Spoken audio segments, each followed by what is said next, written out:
वंचित बहुजन आघाडीची आज संविधान महासभा पार पडतीये। दादरच्या शिवाजी पार्क मैदानावर ही महासभा होणार आहे। प्रकाश आंबेडकर या सभेला संबोधित करतील। वंचित बहुजन आघाडीने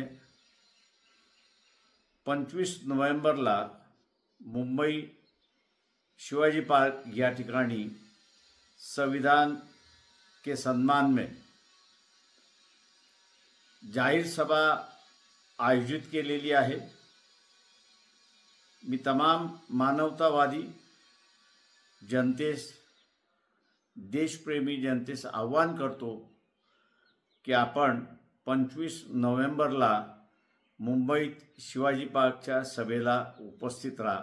वंचित बहुजन आघाडीच्या वतीने दिनांक 25 नोव्हेंबर रोजी सायंकाळी 5 वाजता दादर येथील छत्रपती शिवाजी महाराज पार्क या ठिकाणी संविधान सन्मान महासभेचं आयोजन करण्यात आलेलं आहे। संविधानाचं राज्य या ठिकाणी प्रस्थापित व्हावं या उद्देशाने वंचित बहुजन आघाडीच्या वतीने संविधान सन्मान महासभेचं आयोजन करण्यात आलेलं आहे।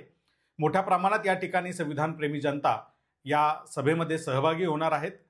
वंचित बहुजन आघाडीचे राष्ट्रीय अध्यक्ष ॲडव्होकेट बाळासाहेब आंबेडकर यांच्या नेतृत्वात आणि अध्यक्षतेखाली होत असलेल्या या संविधान महासभेला आपण सर्वांनी उपस्थित राहावं असं आवाहन वंचित बहुजन आघाडीच्या वतीने मी या ठिकाणी करत आहे। लोकशाही मराठी ऐका, पहा, जागरूक रहा।